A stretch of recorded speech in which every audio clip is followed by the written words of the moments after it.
Boa tarde, queridos irmãos. Aqui quem fala é o pastor Hélio Piovesan. Estamos aqui na Igreja de Interlagos. Hoje é dia 11/2 de 2024. Agora são 18 horas e 36 minutos. Se você chegou aqui através do YouTube, queria que você soubesse, nós somos uma igreja evangélica, adoramos a Deus, ao Espírito Santo e ao seu Filho, Jesus Cristo. Fique à vontade para participar conosco. Caso você queira, nós nos reunimos todos os domingos às 18 horas. Então, você pode vir participar conosco sem problema nenhum. Nós temos um site, www.igrejadeinterlagos.com.br. Lá tem os horários de culto. Tem um botãozinho aqui na parte de cima, que é ao vivo. Aí você, nesse horário do culto, você clica lá e entra nessa sala aqui. E você participa com a gente. A gente só pede para que você entre com o microfone e a câmera desligados, né? Caso você tenha dúvidas, queira conversar, você pode nos chamar também, sem problema nenhum.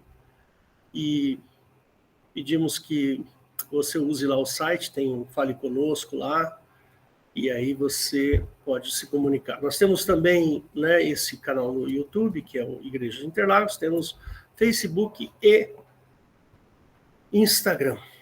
Ok? Então, vamos à mensagem de hoje. Ok? Vamos à mensagem de hoje. Sabe, irmãos, eu tenho uma passagem na Bíblia que eu gosto demais. Eu vou passar ela aqui para vocês. Espera só um pouquinho que às vezes a gente demora aqui para lembrar de todos os comandos. Pronto, vamos lá. Não é 1 Timóteo ainda, é Atos 16.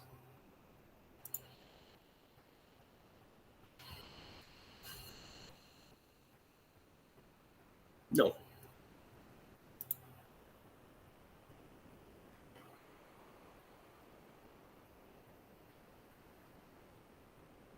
Irmãos, espera aí que eu preciso pegar minha Bíblia aqui.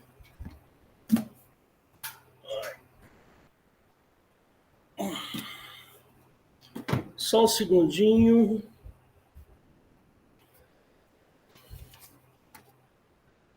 Só um minutinho aqui. Eu me perdi aqui só.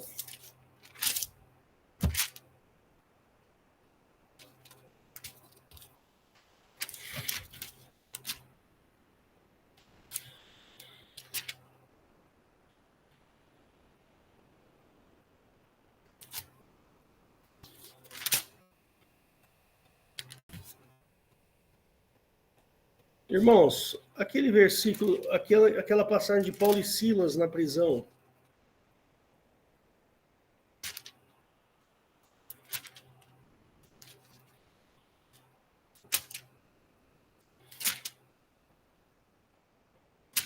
Você lembra, Valdo?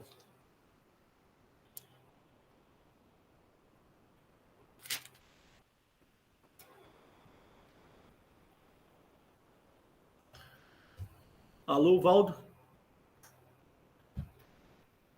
Sim. Onde que tá? Na hora que a gente quer, não acha, né? Qual a passagem? 16, 16:22. Eu estava no lugar certo, hein? Não sei por que eu me perdi aqui. Mas vamos lá. Vamos começar aqui no 16:16.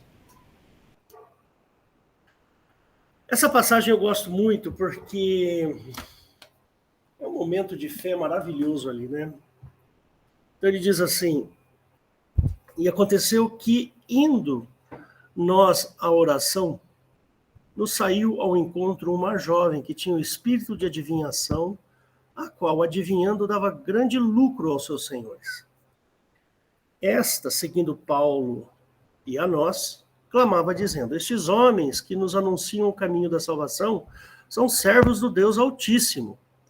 E isto fez ela por muitos dias. Mas Paulo, perturbado, voltou-se e disse ao Espírito: em nome de Jesus Cristo te mando que saias dela. E na mesma hora saiu. Vendo seus senhores que a esperança do seu lucro estava perdida, prenderam Paulo e Silas e levaram à praça à presença dos magistrados. E apresentando aos magistrados, disseram: estes homens, sendo judeus, perturbam a nossa cidade e nos expõem costumes que não nos é lícito receber nem praticar, visto que somos romanos. E a multidão se levantou unida contra eles, e os magistrados, rasgando-lhes as vestes, mandaram açoitá-los com varas. E, havendo-os dado muitos açoites, os lançaram na prisão, mandando ao carcereiro que os guardasse com segurança. O qual, tendo recebido tal ordem, os lançou no cárcere interior e lhes segurou os pés no tronco. E perto da meia-noite, Paulo e Silas oravam e cantavam hinos a Deus, e os outros presos escutavam. E de repente sobreveio um tão grande terremoto que os alicerces do cárcere se moveram e logo se abriram todas as portas e foram soltas as prisões de todos.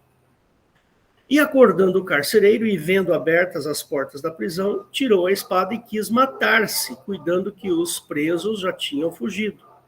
Mas Paulo clamou com grande voz, dizendo: não te faças nenhum mal, que todos aqui estamos. E pedindo luz, saltou dentro, e todo trêmulo se prostrou ante Paulo e Silas, e tirando-os para fora, disse: Senhor, o que é necessário que eu faça para me salvar? E eles disseram: crê no Senhor Jesus Cristo e será salvo tu e a tua casa. E lhes pregaram a palavra do Senhor e todos os que estavam em casa. E tomando-os ele consigo aquela mesma hora da noite, lavou-lhes os vergões e logo foi batizado ele e os seus. Tá bom até aqui. O título da minha mensagem é Bênção ou Maldição? O que é bênção e o que é maldição? Eu quis ler esse texto aí porque esse texto é muito legal. Porque aquilo que parecia ser uma maldição acabou se tornando uma grande bênção para a vida de outras pessoas. Então, Paulo e Silas foram presos. Lá eles puderam dar testemunho do grande amor de Cristo dentro da prisão, tanto é que eles começaram a orar, a louvar. E aí, de repente, as portas se abriram e o carcereiro se converteu, se batizou ele e a casa dele. Então, irmãos, fica aqui essa pergunta, né? O que é bênção e o que é maldição? A gente precisa entender um pouquinho, ter uma visão um pouco mais espiritual sobre o que é uma bênção, o que é uma maldição.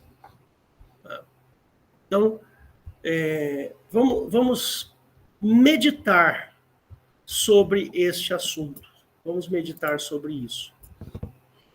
Né? O que é uma bênção, o que é maldição?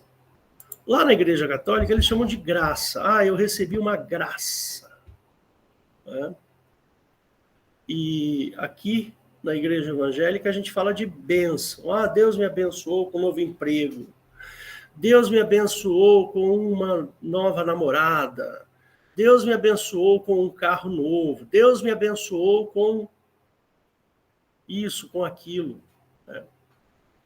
Então, a gente sempre vai associar, né, coisas boas à bênção.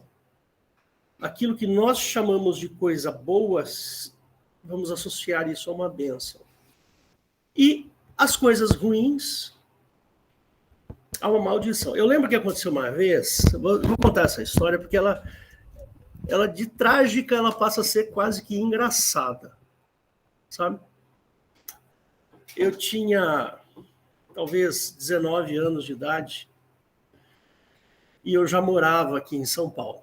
Né? Morava sozinho, eu me casei com 24 anos. Né? Hoje eu tenho 61, semana que vem eu faço 62. Não esqueçam dos presentes, tá? Podem mandar, né? Eu estou aqui para receber. Vou fazer 61 anos. E eu devia ter uns 19 anos, e eu fui lá para casa da minha família, lá no Paraná, no interior do Paraná. Estava estudando aqui no Mackenzie e fui para lá. Uma época, tipo assim, época de férias, julho, não estava trabalhando, ou estava trabalhando e estava de férias também, eu fui para lá. Eu sei que aquele mês de julho foi um mês que foi um negócio terrível. Primeiro, a minha mãe, ela foi atravessar no farol verde e veio um caminhão no farol vermelho e bateu no carro da minha mãe. Minha mãe quase morreu. Na mesma semana, meu pai foi da cozinha para a sala. Ele bateu o dedinho do pé no sofá e teve uma fratura no dedo do pé. É impressionante. Mas na mesma semana, e eu lá. Na mesma semana, ou alguns dias depois, a minha irmã mais nova, a Graziella, ela foi atropelada. Mas foi atropelada, assim, por um carro em baixíssima velocidade. Ela era muito pequenininha, devia ter uns 7 anos, mais ou menos. Então, 6, 7 anos, ela foi parar embaixo do carro. Isso tudo num período curtíssimo de tempo. Foi muito, muito interessante, porque todo mundo ali estava morrendo de medo. Aí, o que está acontecendo? Nós estamos sendo amaldiçoados aqui? Né? Então, foi muito interessante, muito engraçado isso. Minha mãe, graças a Deus, ficou bem. Eu não precisou nem ir para o hospital. Meu pai teve que engessar o pé. A minha irmãzinha que teve que fazer radiografia, ficou toda esfolada, cheia de casca de ferida, e aquelas coisinhas assim. Né? Ainda bem que eu estava lá, né? Eu podia ajudar ali nas necessidades. Estava de férias. Então, a gente sempre associa uma coisa ruim com uma maldição, e uma coisa boa com bênção. E a gente precisa tomar muito cuidado com isso, né? Hoje as igrejas neopentecostais, elas associam bens materiais à bênção. O cara está desempregado, vamos orar para que você seja... Temos que fazer isso mesmo, temos que orar para que você receba um emprego. Mas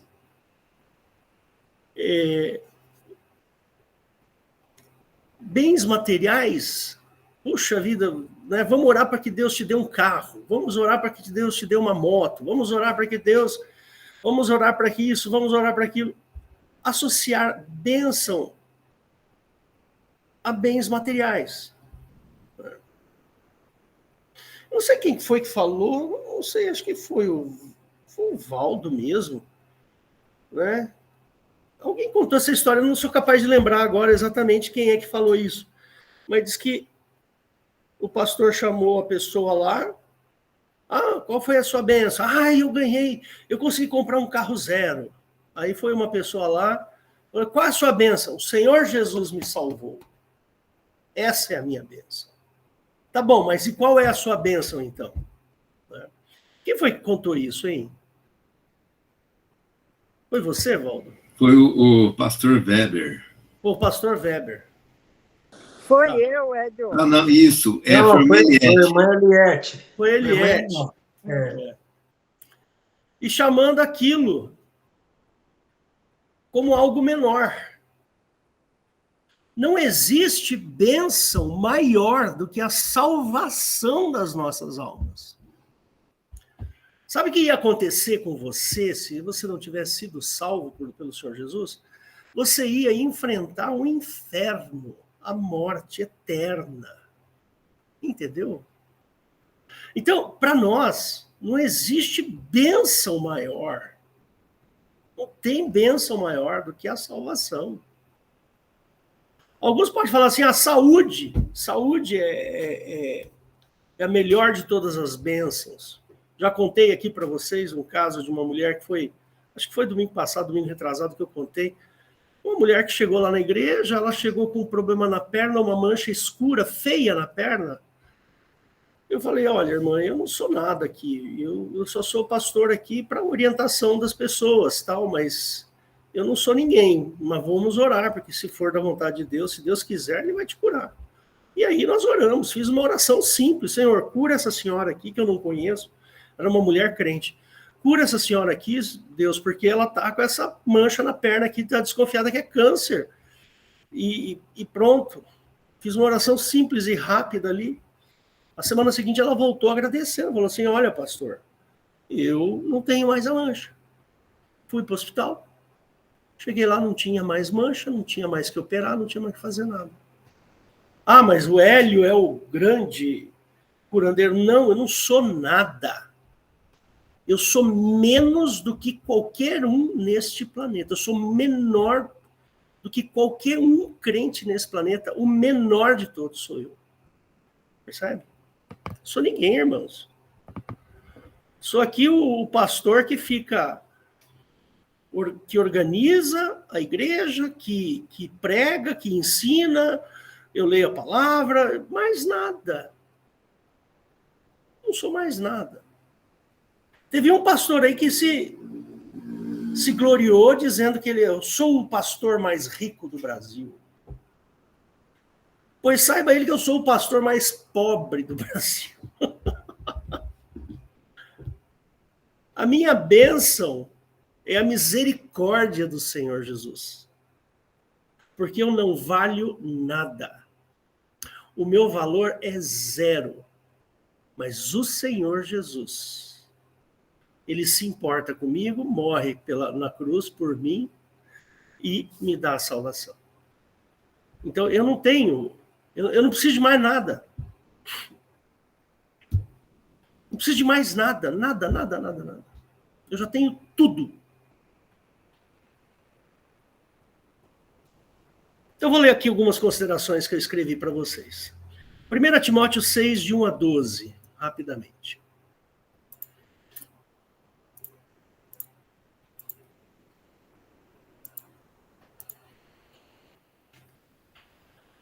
Todos os servos que estão debaixo do jugo estimem os seus senhores por dignos de toda honra, para que o nome de Deus e a doutrina não sejam blasfemados. E os que têm senhores crentes não os desprezem por serem irmãos, antes os sirvam melhor, porque eles que participam do benefício são crentes e amados. Isto ensina e exorta. Se alguém ensina alguma outra doutrina e se não conforma com as sãs palavras do nosso Senhor Jesus Cristo e com a doutrina que é segundo a piedade, é soberbo e nada sabe, mas delira acerca de questões e contendas de palavras, das quais nascem invejas, porfias, blasfêmias, ruins suspeitas, contendas de homens corruptos de entendimento e privados da verdade, cuidando que a piedade seja causa de ganho. Aparta-te dos tais. Mas é grande ganho a piedade com contentamento. Porque nada trouxemos para este mundo, e é manifesto que nada podemos levar. Tendo, porém, sustento e com o que nos cobrirmos, estejamos com isso contentes. Mas os que querem ser ricos caem em tentações, em laço e em muitas concupiscências loucas e nocivas, que submergem os homens na perdição e ruína. Porque o amor ao dinheiro é a raiz de toda espécie de males. E nessa cobiça alguns se desviaram da fé e traspassaram a si mesmos com muitas dores. Mas tu, ó homem de Deus, foge destas coisas e segue a justiça, a piedade, a fé, o amor, a paciência, a mansidão. Milita a boa milícia da fé. Toma posse da vida eterna, para a qual também foste chamado, tendo já feito boa confissão diante de muitas testemunhas. Então, irmãos, há uma linha muito tênue que separa a bênção da maldição. Mas o que é bênção, o que é maldição? É fácil, por um lado, e difícil por outro, entender isso aí. Mas vamos lá. Se considerarmos que bênção é aquilo que me favorece e me faz feliz, é fácil definir que tudo aquilo que me ocorre de bom é bênção, o contrário é maldição. Então, essa é a primeira consideração. Agora, se considerarmos que bênção é aquilo que Deus deseja para mim, então é fácil também definir que nem tudo que ocorre comigo é maldição, muito pelo contrário, é só bênção. Então, irmãos, nós precisamos tomar esse cuidado aí. A primeira consideração que eu fiz é uma consideração, me desculpa, mas sem... eu queria achar aqui uma palavra bonita para falar, mas é burrice, desculpa. É burrice. Posso achar que tudo que é bom é bênção. Tudo que é ruim é maldição. Não. O primeiro texto que eu li para vocês prova isso.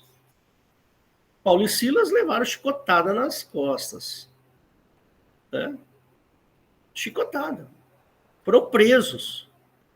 Jogados lá no cárcere interior. Devia ser um porão fedorento, sujo, cheio de rato, barata. Ou estão pensando que era o quê?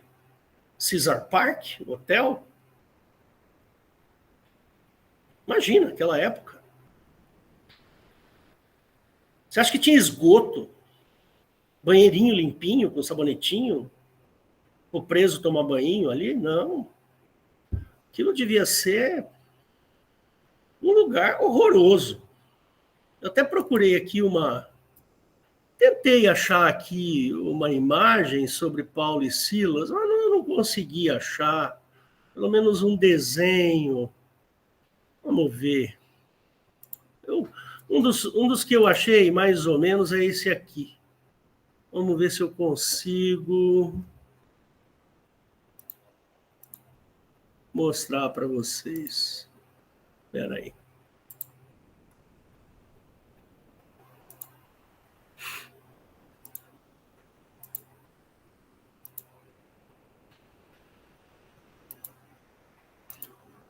Aqui, ó.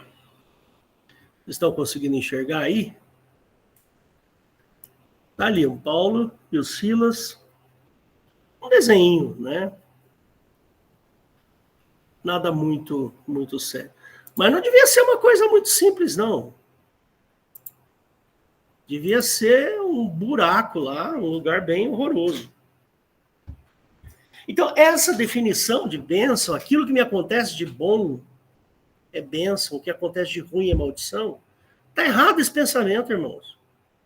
Bênção é aquilo que Deus quer para você. É aquilo que Deus deseja para você. Ora, se eu sou crente, e lá em Romanos 8 ele fala assim, todas as coisas contribuem juntamente para o bem daqueles que amam a Deus. Já eu entro lá nesse versículo. Então, irmãos, a minha vida é uma bênção, ainda que possa acontecer algo desagradável, que vai acontecer. Eu não tenho a menor dúvida.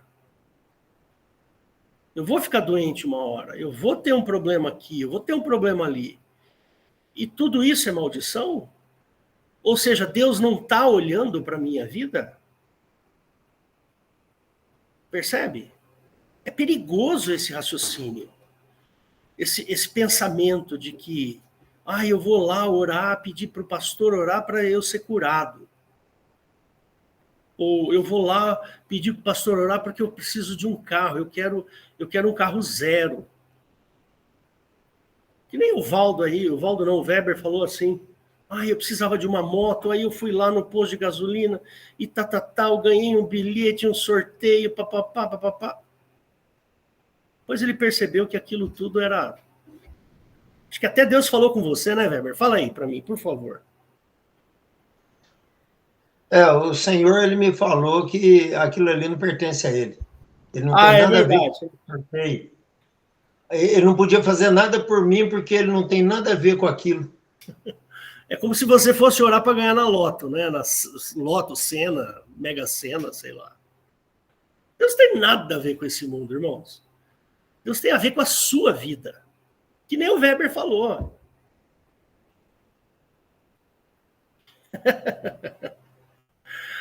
É um caminho perigoso esse, sabe? Um caminho perigoso. Mais uma consideração. Há aqueles que só consideram bênção o crescimento financeiro, a compra de bens materiais, a abundância de favores da vida. Outros consideram que a saúde é a maior das bênçãos, e outros que consideram a graça de Deus a maior de todas as bênçãos. Não estou dizendo aqui que você não tem que orar. Você está doente, você vai orar para que Deus te cure. Claro. Vamos orar sim.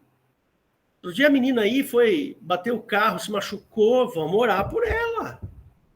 Para que ela seja abençoada com a cura. Não tem problema nenhum.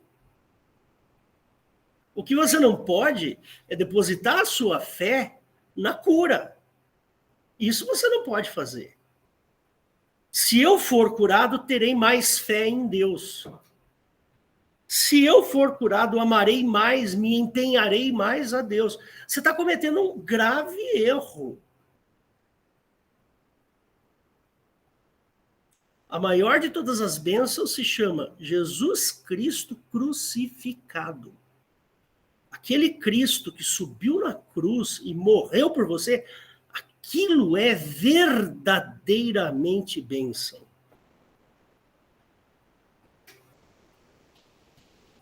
Temos que orar. Você está desempregado? Vamos orar para que você ganhe emprego. O Wilson precisa de oração para que saia a aposentadoria dele. E assim vai.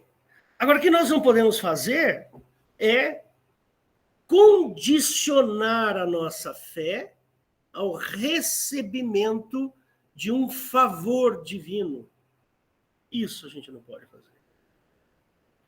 A fé, ela é inabalável. Sabe como que a fé cresce no cristão? A fé vem pelo ouvir. E o ouvir pela palavra de Deus. Ele não está dizendo assim, a fé vem pela bênção da cura. A fé vem pela bênção do emprego. A fé vem pela bênção não sei o quê.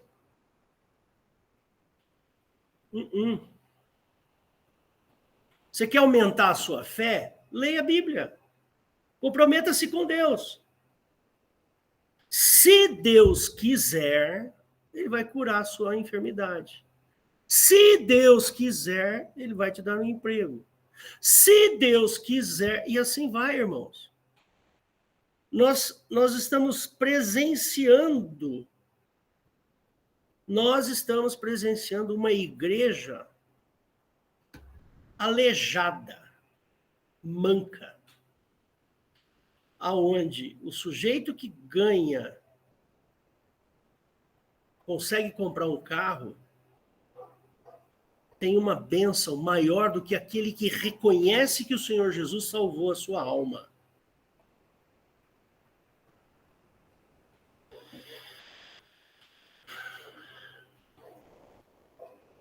Aconteceu algo muito ruim com Paulo e Silas.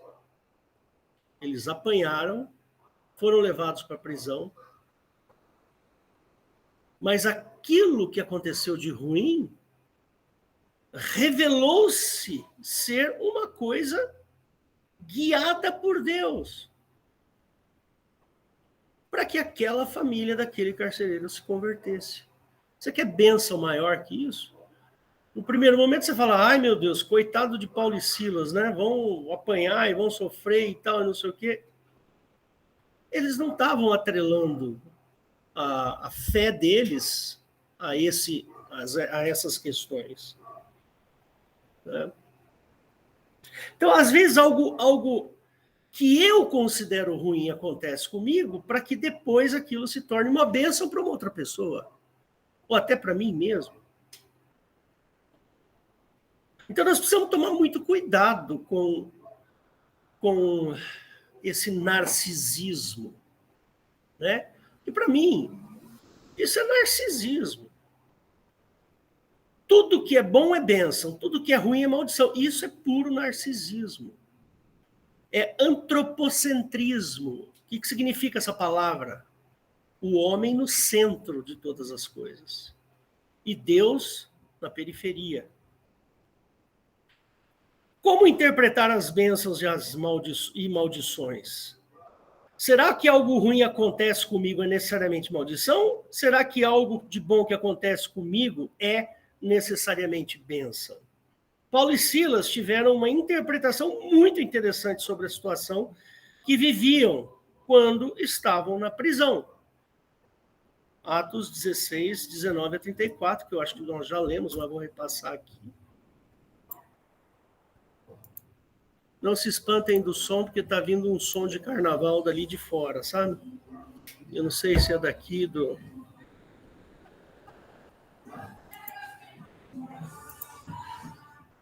Atos... Deixa eu fechar a porta aqui, só um minutinho.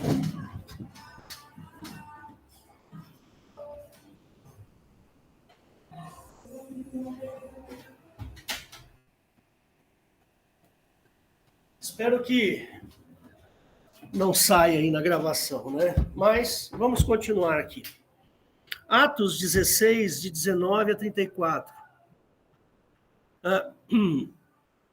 E nós lemos aqui, né? Nós já lemos esse. Crendo no Senhor Jesus, lá no 31, será salvo tu e a tua casa, e assim vai. Né? Então, essa interpretação que eles tiveram.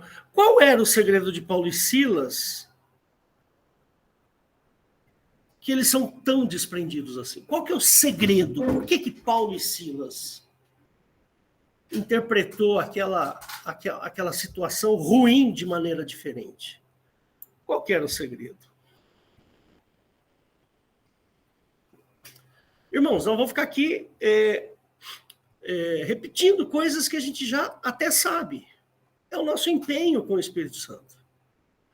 É a nossa intimidade com Deus. Eles tinham o entendimento correto do que era o Evangelho.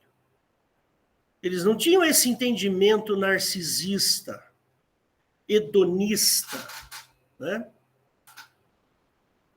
Não. Uma pessoa que saiba pregar o Evangelho, nós somos essas pessoas. Nós somos esses. Uma pessoa que sai a pregar o Evangelho, ela sai correndo risco de perseguições. Bem-aventurados aqueles que por causa do meu nome nos perseguirem. Está lá no Mateus 5. Uma perseguição religiosa é, ao olhar aqui da Bíblia, uma bem-aventurança, uma bênção. Irmãos, se você não pensa desse jeito, é melhor você começar a repensar a sua vida.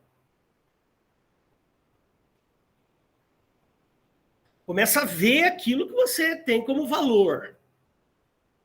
Você precisa parar e pensar nos seus valores. O que é caro para você? E o que é barato para você?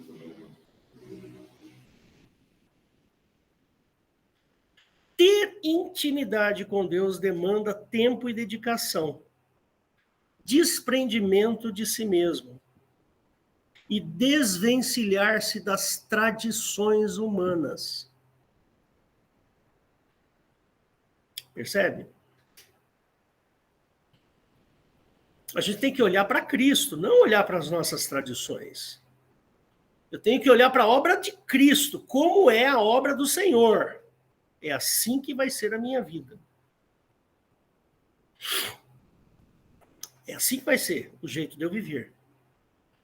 Eu vou pegar os valores de Cristo e vou colocar no meu coração.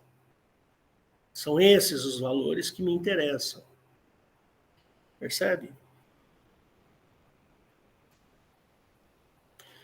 Teve uma fala desse presidente, do Lula, num evento aí, que ele falou assim: nós lutamos contra esta pauta da família.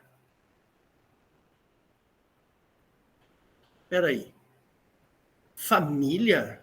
Alguém aqui é contra a família? Tá aí. Procura na internet que você vai achar essas palavras dele. Eu me ressinto disso. Por quê? Porque família, para mim, é Deus em primeiro lugar, família em segundo. Percebe? Eu vou defender minha família, como diz por aí, com a faca nos dentes e sangue nos olhos. A pauta da família. Então, irmãos, o mundo que está aí hoje, ele é um mundo narcisista. Ele empurra para você este sentimento de que eu preciso ser vitorioso. Para eu ser vitorioso, eu tenho que ter um carro, eu tenho que ter um trabalho, eu tenho que ter uma propriedade, eu tenho que ter isso, eu tenho que ter aquilo. Não, de jeito nenhum. Se a sua fé está baseada nesses pilares, imagina você na Coreia do Norte, se você fala que é crente, que ama o Senhor Jesus, eles te fuzilam. Eles fuzilam, eles matam cristãos. Irmãos, lembre-se que nós vivemos uma cultura consumista que nos dita que ter algo é sinônimo de felicidade. Não ter é sinônimo de fracasso. E olha, é difícil combater essa ideia, porque ela está impregnada já na nossa carne.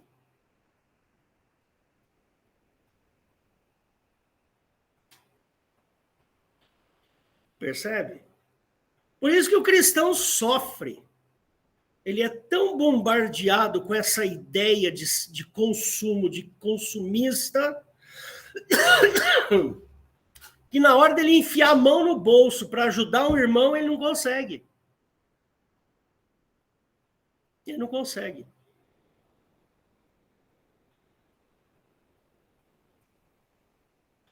Há um forte descompasso entre o que aprendemos no cristianismo e o que o mundo nos exige. Cuidado com esse seu raciocínio, não pense assim. Irmãos, eu estou caminhando aqui para o final. Para se medir esse compasso, basta olhar para o nosso nível de felicidade. Só sou feliz ou serei feliz caso as minhas panelas estejam cheias, que é o que aconteceu com Êxodos 16:3.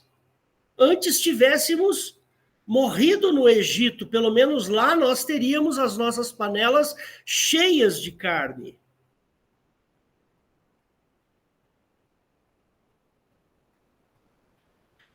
Nós temos um problema aí, de que a gente não é capaz de avaliar a bênção de Deus na nossa adversidade. Somos como uma formiga que enxerga somente numa direção. Cuidado, meu irmão. Muito cuidado.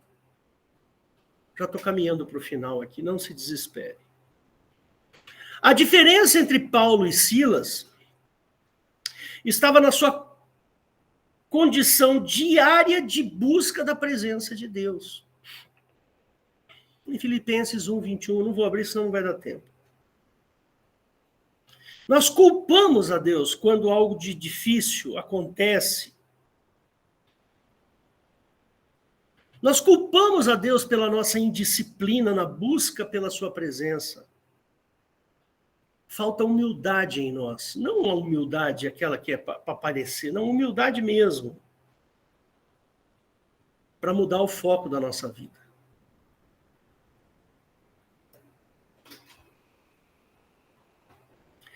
E é difícil mesmo. Não é fácil, irmãos. Olha, nós batalhamos o dia inteiro, nós vamos lá no nosso trabalho e lutamos, é cansativo, é difícil, chega em casa, eu estou cansado, e chega em casa, eu tô com a cabeça cheia.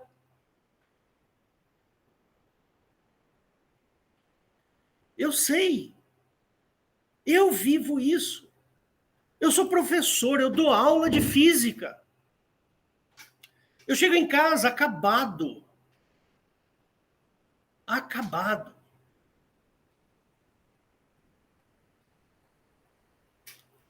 Nós nos esforçamos para obter o nosso sustento físico, mas o esforço não é o mesmo para obter o nosso sustento espiritual.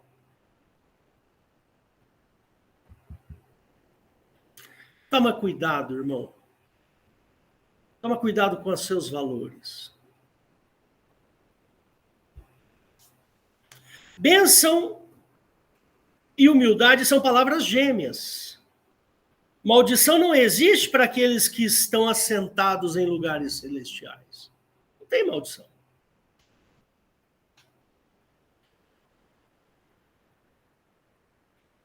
O que nos falta é confiar mais em Deus, buscar mais a presença de Deus. E aqui eu encerro, tentando mostrar para você que a nossa fé não depende da bênção, a nossa fé depende da palavra de Deus.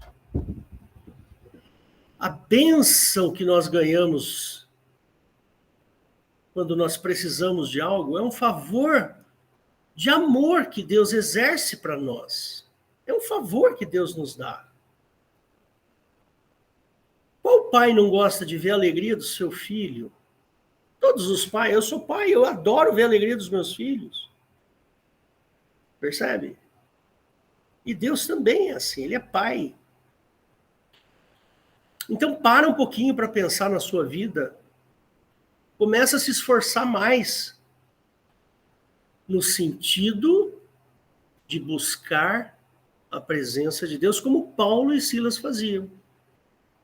Não é fácil lá no trabalho, que você passa nervoso, você passa momentos difíceis, mas lembre-se todos os dias que Deus está no controle da sua vida, apesar das dificuldades.